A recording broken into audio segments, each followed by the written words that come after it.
यीशु मसीह के मधुर और जलाली नाम में सभी मसीह भाई बहनों को हमारी तरफ से जय मसीह की। आप सभी का फिर से बहुत बहुत स्वागत है खुदाबंद की पाक प्रेजेंस में। और मैं ये विश्वास करती हूँ कि आप मेरे परमेश्वर प्रभु यीशु मसीह के जीवते हाथों में हो। हालेलुया। प्रिय भाई बहनों, रोजाना की तरह हम प्रार्थना में चलेंगे, वचन भी पढ़ेंगे और साथ साथ आप लोगों के लिए प्रार्थना भी होगी। तो इसलिए इस वीडियो को पूरा देखना है, स्किप बिल्कुल भी नहीं करना है। अगर चैनल पर पहली बार आ रहे हो तो चैनल को सब्सक्राइब करना है। अगर आप पुराने हमारे चैनल के साथ जुड़े हुए हो तो अगर नोटिफिकेशन आपको नहीं पहुंचती है तो आप सभी से एक गुजारिश है कि चैनल को फिर से सब्सक्राइब करें दोबारा, ताकि जो भी वो वीडियो हम डालते हैं इस चैनल पर वो आपको समय से मिलती रहे। हालेलुया। मेरा विश्वास है कि आप ऐसा कर चुके हो। तो आइए हम पाक की सहभागिता को मांगते फिर हम वचन की ओर चलेंगे। सर्वशक्तिमान, दयावान, दयालु, कृपालु, महासामर्थ्य पिता यहोवा परमेश्वर पवित्र आत्मा, धन्यवाद करते हैं इस समय के लिए और तेरी सहभागिता को मांगते हैं। आज तेरा वचन हमें बुद्धि, समझ और ज्ञान दे। आज तेरे वचन के द्वारा हमें अच्छी अच्छी बातें सुनने को मिले और समझने को मिले। हमारी कमियां हमें पता चले। मेरे सामर्थ्य परमेश्वर, विश्वास करती हूँ कि तेरा पाक रूह हमारे बीच में आ चुका है हमें गाइड करने के लिए। मांगते प्यारे पिता प्रभु यीशु के नाम से सब बोलिए आमीन आमीन। प्रिय भाई बहनों, जैसे कि कल मैंने आपको बताया था कि हम कंटिन्यूस करेंगे इस वचन को। पहला शमूएल उसकी हम 6 को पढ़ा था, आज हम 7 को पढ़ेंगे। तो यहोवा परमेश्वर क्या कहता है। मैं पहले आपको ये बता दूं कि ये हन्ना की प्रार्थना हो रही है। हन्ना तब प्रार्थना करिए जब उसे आशीष मिल चुकी है और उसका गर्व खुल चुका है। क्योंकि ज़्यादातर आपने देखा होगा जब दुखी बीमार हम होते हैं, परेशानियों में होते हैं, तो फिर हम प्रार्थना करते हैं। जब हमें आशीष बरकत मिल जाती है तो हमारी जो प्रार्थना का लेवल वो कम हो जाता है, क्योंकि हम जो मांग रहे हैं प्रभु से वो हमें मिल गया होता है। हम ठंडे से पड़ जाते हैं। पर यहाँ हन्ना ठंडी नहीं पड़ी है, हन्ना वैसे ही गर्म है।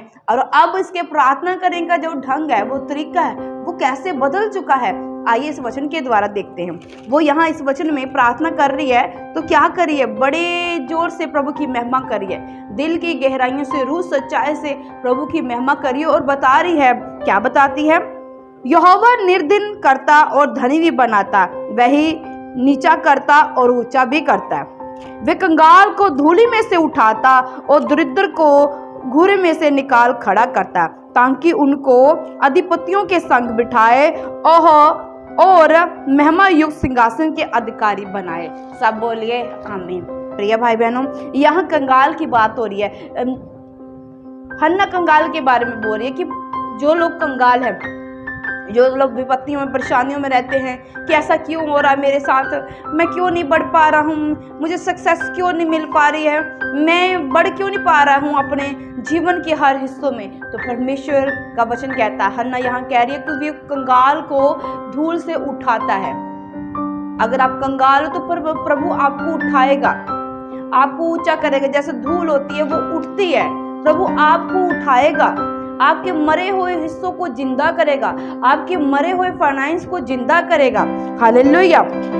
और आगे हम पढ़ते हैं, वो कहती है ताकि उनको अधिपतियों के संग बढ़ाए। परमेश्वर वो कहती है कि ऐसा परमेश्वर करेगा ताकि आप अधिपतियों के बीच में बैठ सके, वो आपको बैठाएगा। अधिपति मतलब जितने अमीर लोग हैं, आदर पाए हुए लोग हैं, जो अपने जीवन में बड़े आशीष ब्लेसिंग लोग हैं, प्रभु कहता है कि मैं उनको उनके बीच में बैठाऊंगा, मैं आदर दूंगा, सम्मान दूंगा। पर किनको देगा? जो हन्ना की तरह बने रहते हैं, जो हन्ना की तरह टूटे पहले थे पर जब टूट कर वो खड़े हुए हैं, उन्होंने अपने आप को जोड़ा है, तो परमेश्वर उन्हें कैसे आगे लेके जाता है। हालेलुया। प्रिय भाई, मैंने इसी तरह हमें भी बने रहना, हन्ना की तरह हमें प्रार्थना करनी है। उसने पहले भाग में हम देखते हैं, उसने व्याकुलता के साथ प्रार्थना की। ऐसे प्रार्थना की जैसे मानो कोई ऐसे समझ रहा है, एली कह रहा है कि तूने शराब पी हुई है। वो ऐसे प्रार्थना कर रही थी, अपने होठों को हिला रही थी और किसी को पता भी नहीं चल रहा क्या शब्द निकाल रही थी। उसकी प्रार्थना ऐसी हो रही थी।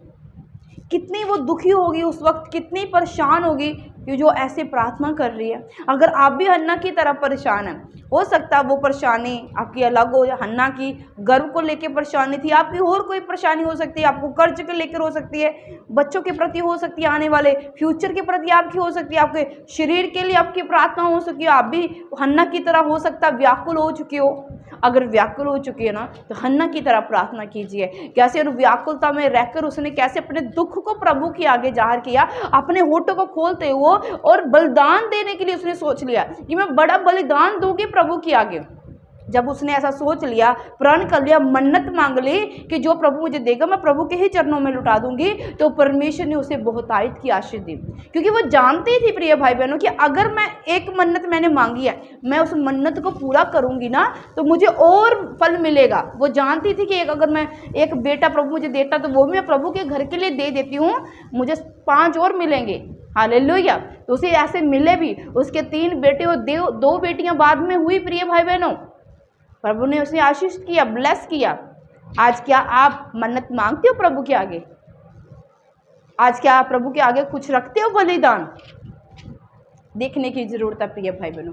आइए हम लास्ट प्रार्थना में चलते हैं। सर्वशक्तिमान, दयावान, दयालु, कृपालु, महान सामर्थ्य पिता, हम धन्यवाद करते हैं आज के सुंदर शाम के लिए। प्रभु जी, आपने दिन भर हमें संभाला है, हमारी जरूरतों को देखा। प्रभु परमेश्वर, और मोहब्बत करने वाले दया के सागर, अनुग्रहकारी परमेश्वर, हम तेरी धन्यवाद करते हैं तेरी दया के लिए पिता परमेश्वर। आज के वचन के लिए खुदा, जैसे हन्ना प्रभु परमेश्वर वचनों में तेरी प्रशंसा करती है और कहती है कि वो कंगाल को धूल की नाई उठाता है, वो दलिद्र को फिर से खड़ा करता है, वो बनाता है, वो अधिपतियों के बीच में बैठाता है, क्योंकि वो खुद अधिपतियों के बीच में बैठ चुकी थी। परमेश्वर ने उसे फिर से ऊंचा कर दिया था, उसकी शर्मिंदगी दूर कर कर। आज प्रिय भाई बहनों, विश्वास कीजिए वचन के ऊपर, मेरा परमेश्वर आपको और मुझको ऊंचा करना चाहता है, वो हमको बढ़ाना चाहता है, वो चाहता है कि मैं तुम्हारी शर्मिंदगी को दूर करूं। क्या आज हम हन्ना की तरह हम हैं? हमारा बलिदान हन्ना की तरह है? आज हमें देखना प्रिय भाई बहनों, अगर है तो आइए हम धन्यवाद करते पिता का, और पिता से कहते हैं प्रभु हमारे बंद दीवार को खोल दे, खुदा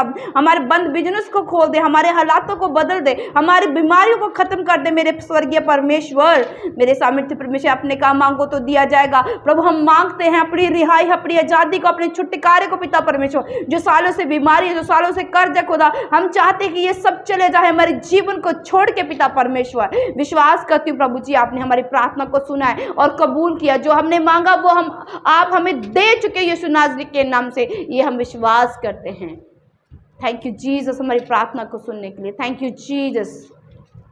हालेलुया, हालेलुया। मांगते हैं प्यारे पिता प्रभु यीशु मसीह के मधुर और जलाली नाम में। सब बोलिए आमीन, आमीन, आमीन। आप सब ब्लेस है प्रिय भाई बहनों। प्रिय भाई बहनों, जल्दी ही मैं कोशिश करूंगी लाइव आने की। कल संडे चर्च है, तो 11 बजे आप इनवाइट है लाइव ऑनलाइन आने के लिए। बहुत सारी बातें करेंगे परमेश्वर के वचन के द्वारा, कैसे हमें बढ़ना है, कैसे आगे जाना है, कैसे अपने जीवन की परिस्थितियों के हालातों से हमें बाहर निकला है। हम संडे चर्च में खुदावंत के वचन के साथ होंगे। आप सभी इन्वाइट है 11 बजे, तो 11 बजे आप सभी ने आ जाना है इस चैनल पर। मेरी तरफ से सबको जय मसीह।